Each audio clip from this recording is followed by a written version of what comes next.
Within You is the Power. By Henry Thomas Hamblin. Chapter 13. Overcoming Limitations and Awakening Inward Powers. Limitations can be overcome through a realization of truth. When we say this, it is taken for granted that every effort will be made on the physical plane. It is necessary to bathe, exercise and breathe fresh air in order to be well. It is equally necessary to work hard, and to give the best of which we are capable, in service, in exchange for that which we receive in the way of supply, if we are to be successful. If you keep a gardener, you must pay him.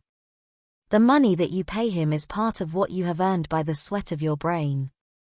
Therefore, you exchange the work of your brain for the labor of his hands, and you are mutually helped and helpful to one another, both giving and receiving, and each one serving life according to his ability. Taking all this for granted, we will pass on to the metaphysical side of our subject. This, by the way, is vastly the more important, but the outer, practical work is indispensable nevertheless. In order to overcome limitations, it is necessary to know the truth and to live in the consciousness of it. For instance, if ill health is our limitation, then, in order to become free, it is necessary that we live in the consciousness of the wholeness of God and His divine idea. If our limitation be restricted means, it is necessary that we live in the consciousness of the inexhaustible and unlimited nature of the substance from which the Creator brings everything into manifestation.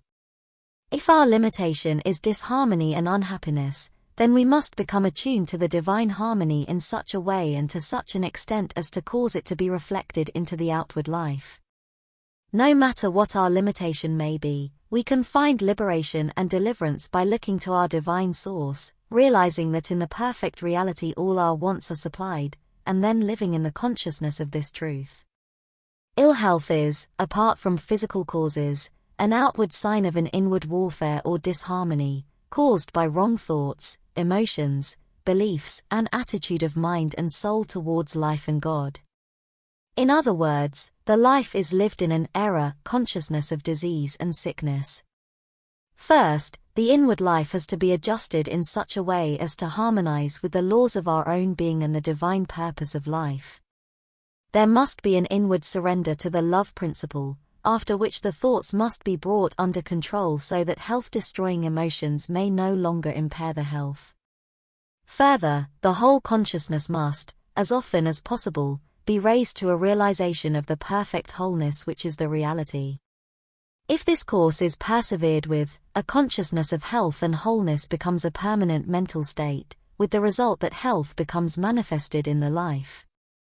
The outward life is always a reflection or external manifestation of what we are within, or our state of consciousness. Therefore, everything depends upon which kind of consciousness it is in which we live. One who lives in the mental atmosphere of divine wholeness, health, and harmony, unconsciously directs all the inner forces of nature into health channels. On the other hand, one who lives in a mental atmosphere of ill health, as sick and unhealthy people very often do, unconsciously directs all his subconscious activities in such a way as to produce sickness and disease. Again, with regard to lack of means, this state also can be overcome, spiritually, only by living in a higher consciousness of abundance and sufficiency. This affects, unconsciously, every action in such a way as to bring about a better state of affairs. On the other hand, one who lives in a mental atmosphere of limitation and lack, unconsciously directs all his actions towards the production, in his life, of penury and restricted means. The same rule applies, no matter what the limitations of one's life may be. Freedom can be gained only by realizing the truth about life and being. When we realize the truth, live in the consciousness of it, and become obedient to the laws of life and being, the life becomes increasingly free. This does not mean that if we are plain of feature, and of a stumpy figure, that we shall become beautiful and graceful, but it does mean that these so-called drawbacks will no longer fetter us, and that others will see in us something far better than mere regularity of feature and beauty of form. When the soul is alive and the life filled with love, the homeliest face becomes attractive. Neither does it mean that we shall not suffer bereavements and sorrows, difficulties and adversities, but it does mean that we shall cease intensifying these things and creating further troubles by taking life's discipline in the wrong spirit. It also means that we shall be able to overcome all life's difficulties and trials, become a conqueror in the strife, and, in so doing, build up character.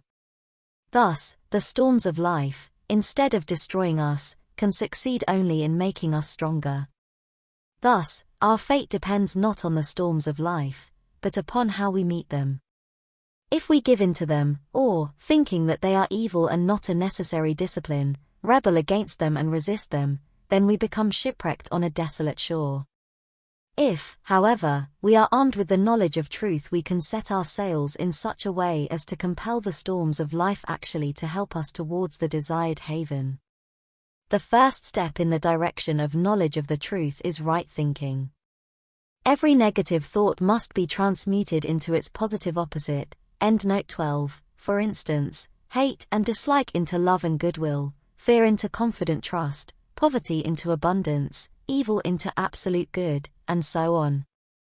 This will be found to be not easy, but it is possible, and the power to control one's thoughts increases if one perseveres continually, with the passing of the years.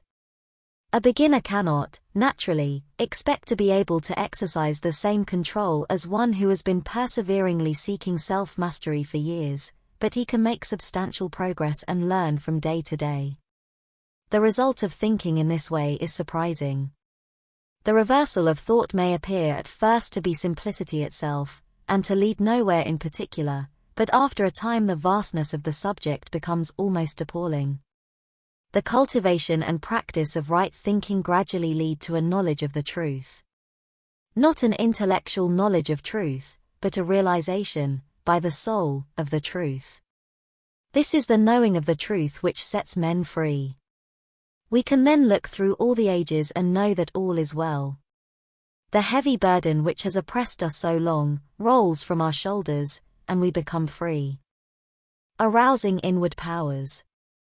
Man is heir to wonderful and illimitable powers, but until he becomes aware of them and consciously identifies himself with them, they lie dormant and unexpressed, and might just as well not exist at all as far as their use to man, in his unawakened state, is concerned. When, however, man becomes awakened to the great truth that he is a spiritual being, when he learns that the little petty self and finite personality are not his real self at all, but merely a mask to the real man, when he realizes that the spiritual ego, a true divine spark of, or branch or twig of the eternal logos, endnote 13, is his real self, when he understands that his body is not himself, that his mind is not himself, that even his soul is not himself, being but vehicles through which he seeks expression, but that he is spirit, deathless, diseaseless, eternal, forming an integral part of the one spirit and being identical with it, he enters a new life of almost boundless power. It is unwise to engage in any mystical practices in an attempt to force development and unfoldment. Mystic trances are highly dangerous and are also unnecessary. Psychic experiences and the awakening of psychic centers are also dangerous and lead away from our goal.